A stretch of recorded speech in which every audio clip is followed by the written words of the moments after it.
من فترة بنت في مدرسة مشتركة شافوها بتتكلم مع ولد، والأخصائيين عرفوا، والمدرسين ضربوها وهددوها لما هتروح هتلاقي أهلها عارفين.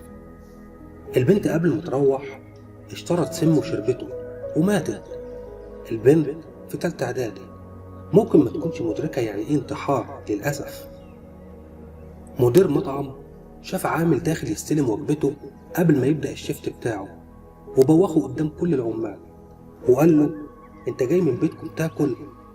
العامل ده كان مطرود اصلا من بيته هو واهله، وقتها كان نايم في الشارع، وعزة نفسه خلته ما يعرفش حد في شغله وما يأثرش في لقمة عيشه، وهو ساب الشغل بسبب كلمة المدير اللي أحرجته. الصحابة كانوا في غزوة، وكان في اليوم ده برد شديد قوي.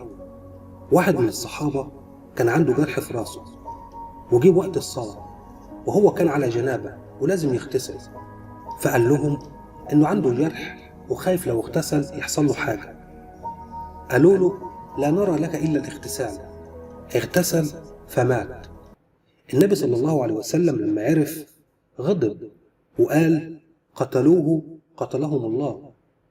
من يومين قريت بوست عن دكتور كان السبب في ان واحدة كانت محرومة من الأطفال لمدة 11 سنة، ولما ربنا رزقها قبل الولادة حصل مضاعفات والطفل مات في بطنها. أخت البنت قالت للدكتور ما تقولهاش إن الطفل مات عشان ممكن يحصل لها حاجة. الدكتور أصر ودخل قال لها، وكانت النتيجة إنها ماتت. إحنا أكتر مجتمع جاهل بكل معاني الإنسانية والرحمة، أكتر مجتمع عايز إعادة تأهيل في كل شيء. الرسول صلى الله عليه وسلم علمنا أن ما كان الرفق في شيء إلا زانه، لكن للأسف إحنا بدلناه بإزاي نتفنن في وجع غيرنا ونموتهم نفسيا بكلامنا مقابل انتصار رخيص ومبتذل. الرسول صلى الله عليه وسلم اللي قال لسيدنا أبي ذر رضي الله عنه وأرضاه لما قال لسيدنا بلال: يا ابن السوداء، قال له: أنك امرئ فيك جاهلية. وبسببها راح أبي ذر لسيدنا بلال رضي الله عنه قال له: ضع قدمك على وجهي. ده حد فهم خطأه وراح عشان يعتذر. ربنا قال: وقولوا للناس حسنا. النبي صلى الله عليه وسلم اللي مرضاش يقطع على الأعرابي اللي كان بيتبول في المسجد بوله عشان ما يحصلوش مشكلة، وقال: لا تزرموه ودعوه حتى يفرغ.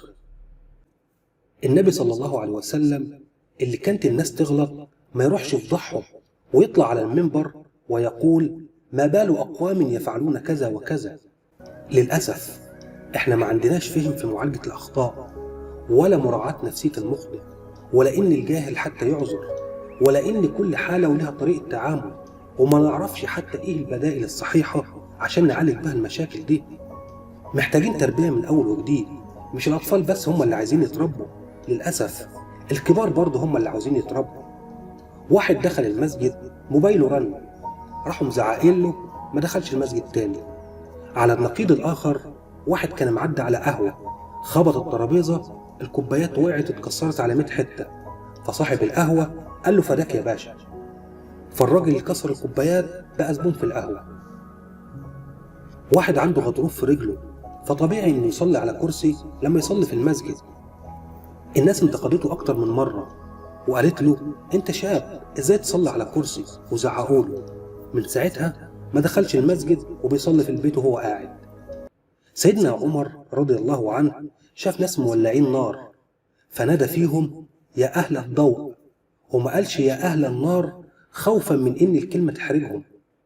سيدنا الحسن والحسين رضي الله عنهما وأرضاهم شافوا راجل كبير بيتوضى غلط، فكروا إزاي ينصحوه بطريقة كويسة بحيث إن هم ما يحرجوهوش، فقالوا له: نريدك أن تحكم بيننا من الذي لا يحسن الوضوء. وبدأوا يتوضوا، ولما شافهم الراجل ضحك وقال لهم: أنا والله الذي لا أحسن الوضوء. النبي صلى الله عليه وسلم قال: حرم على النار كل هين لين سهل قريب من الناس. الحقيقة احنا عايزين إعادة تأهيل في طريقة النصيحة إلا من رحم ربي. انصح بالطريقة اللي تخلي اللي قدامك يقتنع من غير ما تحرجه. ياما ناس عملت الغلط عند في الناس اللي نصحتها عشان أسلوبهم كان مستفز، وياما ناس عملت الصح عشان اللي بينصحهم ابتسم وهو بيتكلم. رب كلمة رماها اللسان أهلكت حياة إنسان. دمتم بخير.